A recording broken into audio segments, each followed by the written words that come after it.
Hello, Brentwood High School. I'm Morgan Dash. And I'm Cameron Johanches. Here's what's making news. If you are looking for a fun Halloween event, head to the Nashville Zoo for Boo at the Zoo. Here's Don Neiman. Calling all monsters to the Nashville Zoo for Boo at the Zoo. Ghouls and ghosts come to put on 10 days of frightful fun. This event is run by volunteers who dress up to join in on the fun. Quentin Thompson is the head of these volunteers, and he explains what they do for the guests and the zoo. I am helping out with the volunteer department, so what I'm doing is just overseeing other volunteers and making sure that they know what they're doing and that we're helping out the guests that are coming to Boo at the Zoo.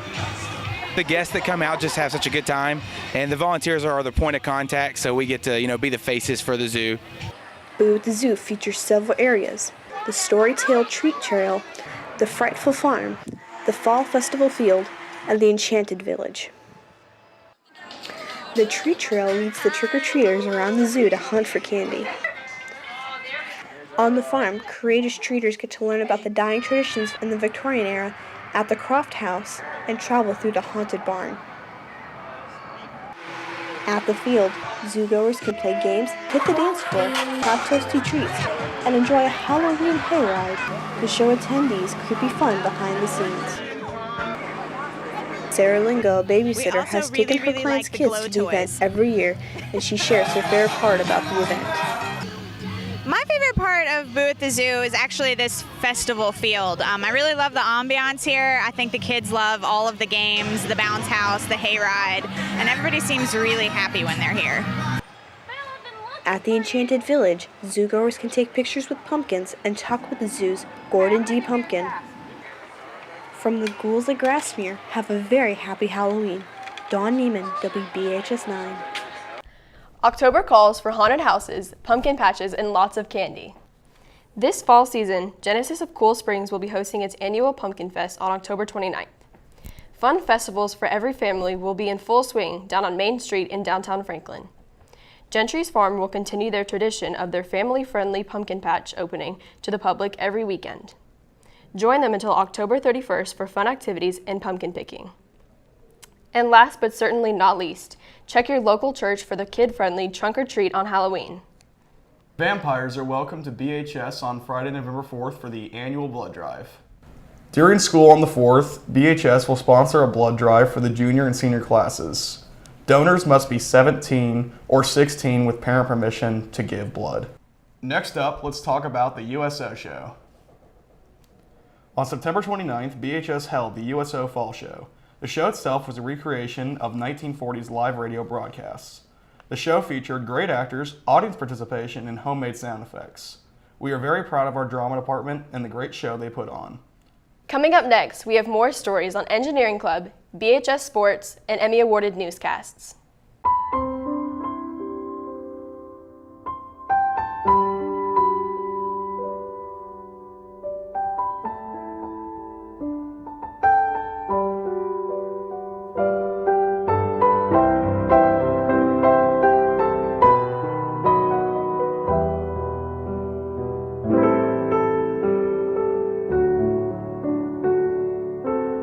Remember to register to vote.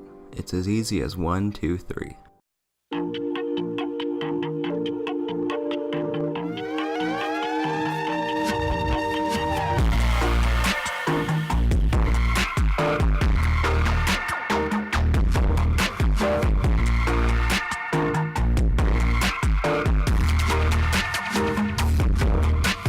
Baby's on the road, trying to find what's golden, never gonna hold her down. I'm chilling on the sofa, I don't want a yoga, I don't want to life right now.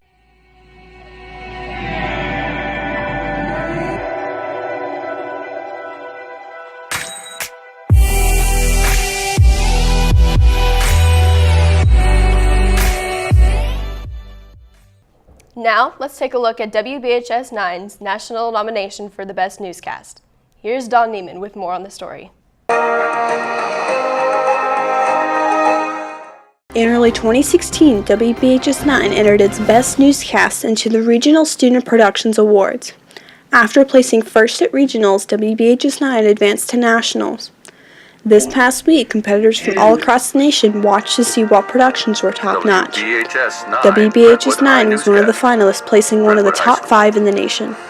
Under the guidance of Ronnie Adcock, he was very proud of how far they have come. Caitlin Alexander was the news anchor for the newscast. She is very excited to be recognized in the top 5. She explains how much work was put into the newscast. Specifically, Ben made graphics, and he worked so hard on that, and we came in late nights and recorded, and we did multiple takes, and we just, I don't know, we put a lot of time into it, and we had stories from all over. Like, one of our reporters went to Paris, and so that's WBHS 9 News. Ben Sherrill was the photographer for the newscast. The hardest part was coordinating the actors to continue the flow of shots. He explains what he improved for news to make it better. We definitely stepped up our color and lighting from the previous year before. We had a lot of lighting issues. The last year was very blue, and this year we worked hard to kind of fix that. And also our camera angles, we studied other newscasts, watched other professional newscasts like Fox and CNN to see how they were framing their shots, and we attempted to emulate that style. Each production is judged by the same rules for the professional Emmys, focusing on content, creativity, and execution. WBHS 9 has set new heights for themselves. Dawn Neiman, WBHS 9. Brentwood High School's engineering class designs life-changing devices for the people in Kenya. Teacher Mike Kaiser leads the Engineering by Design class at Brentwood High to make a difference. The projects they're working on are called tippy-tap devices, which are water stations collecting rainwater. These designs will be sent to a small community in Kenya so that they can have the supplies that they need for personal hygiene. Up next, 100 yards of sports with Ryan Schumpert. The Lady Bruins soccer team fell in the sub-state game to Clarksville for the second straight year. The 3-0 road loss ended Brentwood's 2016 season, which included a regular season district championship. The Brentwood volleyball team won a state tournament for the 4th straight year last week, defeating Wilson Central, Hardin Valley, and Farragut on their way to Coach Barbara Campbell's 12th state championship. Sophomore Logan Eggleston won tournament MVP. The Brentwood football team punched their ticket to the 5A state playoffs last week with a 38-13 win over Henry County. 5 Carson Chocolate touchdowns were enough to give Henry County their first loss of the season. A win this week over Clarksville and a Henry County loss to Centennial would give Brentwood their first home playoff game since 2011.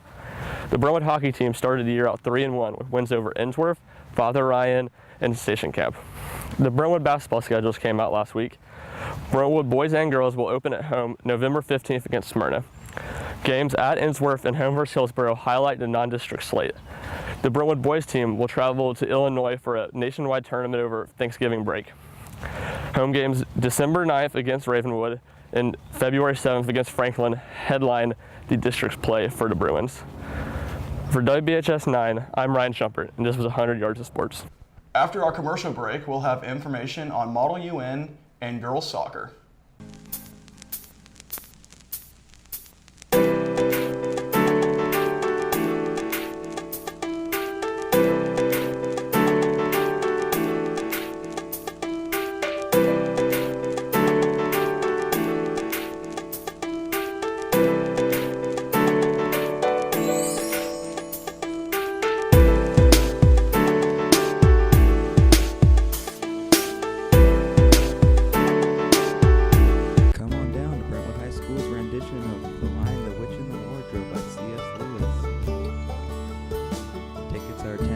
Students and adults, and $8 for children 10 and under. Purchase your tickets at brentwoodhs.seatyourself.biz. Showing on October 27th, 28th, and 29th at 7 p.m. There's a Model UN meeting. There's a mandatory Model UN meeting at BHS at 6 p.m. on November 3rd. All delegates must attend this meeting and be ready to talk about government. Next, we have some information on BHS girls soccer. Here's Ryan Schumpert with the story. The Lady Bruins lost a key senior leader to start the year. Well, obviously Sydney getting hurt was not part of our plan this season, but we have we're pretty light on our seniors. We have 4 seniors this year, including Sydney, but our junior class is really big, so between the 3 remaining seniors who could play in our junior class, we've had quite a few people step up and kind of fill that leadership role, and Sydney still fills that captain role really well from the sideline. It's just a little bit different than what we thought she would be as a captain, but it's still great for the team, and it's great to have her there on the sideline helping to coach. I think that Sarah Dillander is our senior captain, and she definitely has stepped up on the field. She leads us so well, and she knows that she helps us, encourage us to play for Sydney even though she can't. Sydney herself actually also leads us on and off the field. Through practices, she's always there encouraging us to do better, and she gives us great halftime talks. I think the team as a whole has definitely stepped up just to encourage each other to play hard. For the 2016 Lady Bruins, the family environment is a key to their success. Every year our teams are different, and it's a fun and unique thing to try to make those differences work within the team from year to year. But this year I think we really are a family, and we've really kind of pushed that and focused on that, and the girls work really well together. They want to play for one another, and it's really fun to watch it come together on the field. As a team, we work extremely well together. I think that the community that we have with each other is definitely an incredible family, and we just love each other so much, and that helps us. It correlates to the field when we're playing with each other. It makes us want to work hard for each other and strive to do our best. A regular season district championship was crucial for postseason success. Winning the district really helped because we don't have to focus just on the district tournament. We can look ahead of that. Even though we want to win the district tournament, it's just a confidence booster to know that we already can get past that and we can start focusing on region.